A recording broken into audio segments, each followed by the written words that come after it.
It's my pleasure to introduce Robert Spalding. He has a PhD in economics, Brigadier General in the American Air Force, and expert on China. Lived in China for 2 years, studied in a Chinese university, speaks Mandarin fluently, and today we're going to talk about the threat that Australia faces. So, Robert, welcome to the show.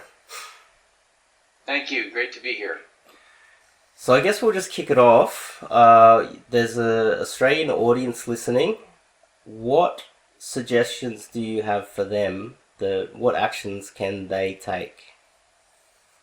Well, I think the first thing you can do is become aware of all of the influence that the financial and economic and informational connections that we have in democracies to the Chinese Communist Party creates within Australia and then within the wider world. And I think on top of that, they can begin to, essentially consider who they vote for, what policies they push, and then ask those their politicians what they intend to do about protecting Australia's democracy. We have a lot of people here that might not be pro-America. I'm not sure if you're aware of that, but I come up against that quite often. Well, I don't think it's a matter of being pro-America or having to do follow what America's doing. I would say just look at being pro-Australian democracy and consider the implications of some of the policy choices that have been made over the years. You know, it is the case that Australia and the U.S. are allies. And certainly, we consider the alliance relationship in terms of our security posture to be important to our collective security. But at the end of the day, Australia is a sovereign country. They have to figure out for themselves. I think there's some things that are changing that it's important for Australians to understand. But at the end of the day, what should matter to Australians is their own democracy and their own ability to be a sovereign nation and for Australian people to live the life that they want.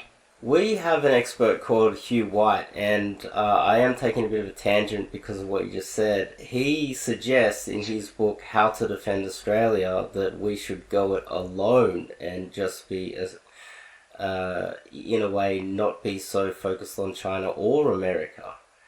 I'm not sure. Personally, I don't think that's a good idea because our great and powerful friend has kept our maritime trade routes safe for us. We don't have to worry about piracy or anything like that. I tend to believe that with our position in the world, we really do need a maritime power that is our friend.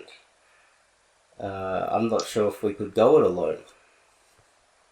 Well, if you look back in the history of the United States, we have determined that we can't go it alone. So we, seek like-minded democracies to work together to promote the kind of values and principles in the international order that we believe helps protect our democracy and our sovereignty.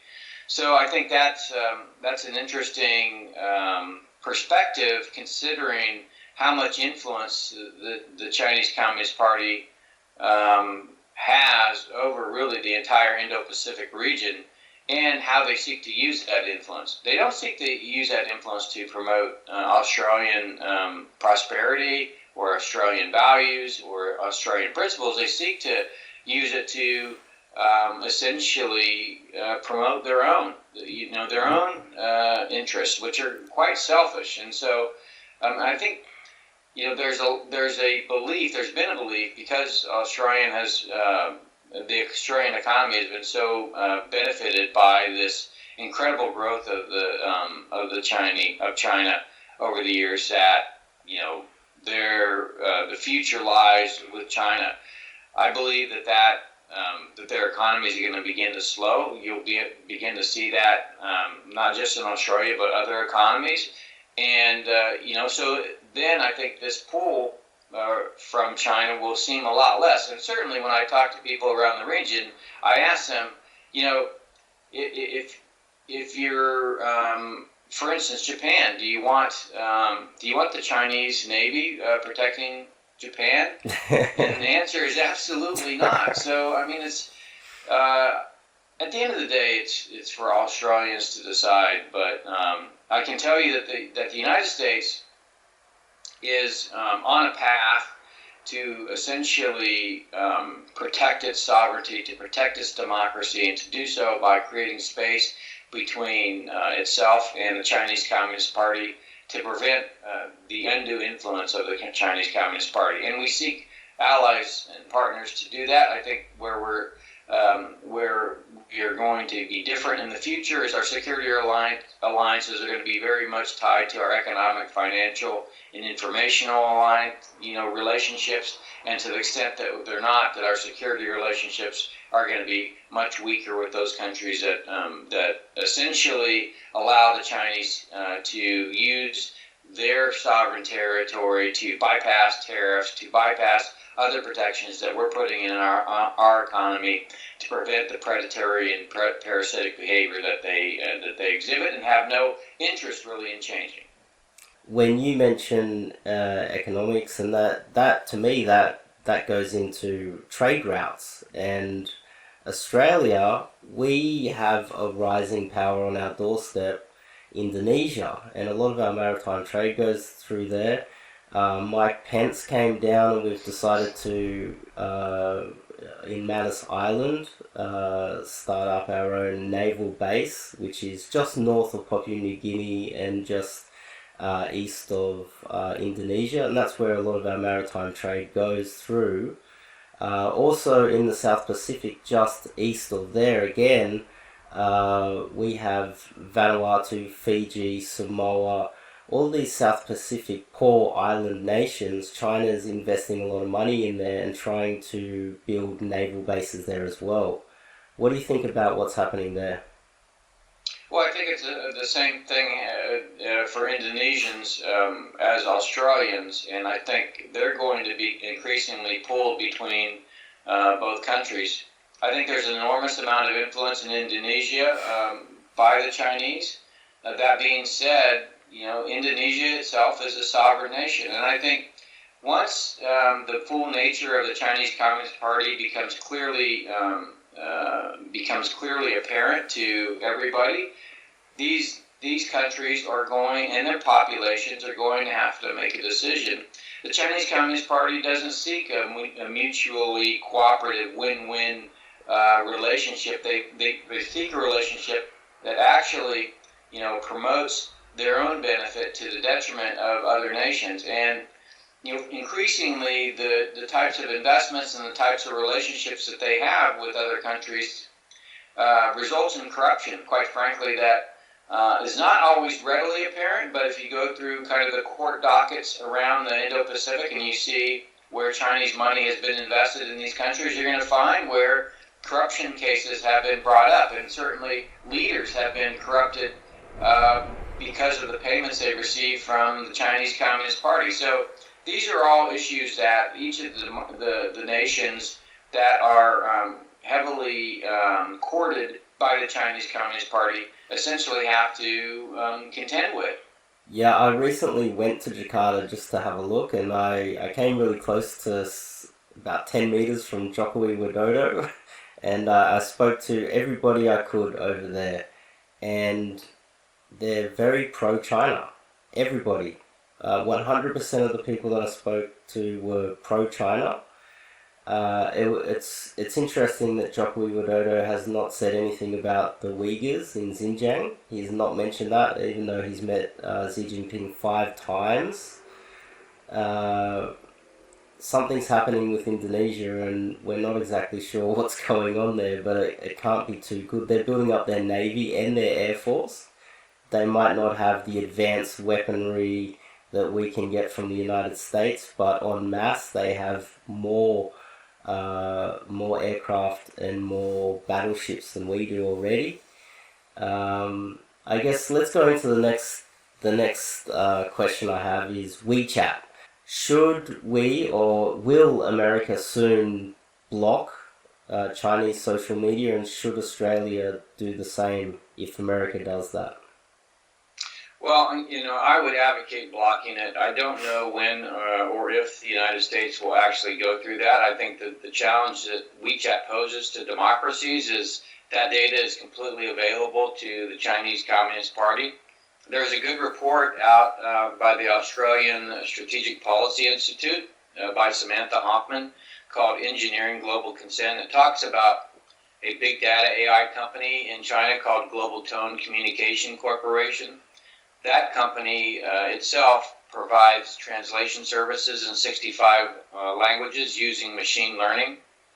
And it is jointly owned by the Ministry of Finance and the propaganda arm of the Chinese Communist Party. So it collects 2 to 3 petabytes of data per year and sends that data to the intelligence and influence arms of the Chinese government. And so one of the things that you have to consider is all of this data on you is being collected by the Chinese Communist Party.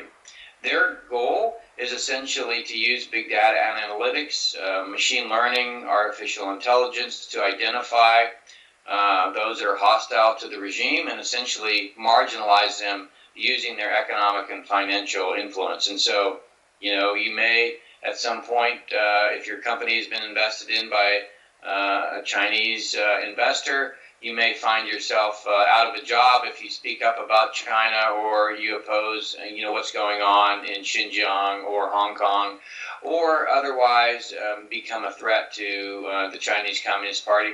Your kid may not get into a university. These are the kinds of relationships that are currently ongoing, that are only strengthening as China uses these tools to collect data on people. And because it's such a powerful economic platform for China in terms of e-commerce, also to create these financial and economic ties with Australian individuals and companies.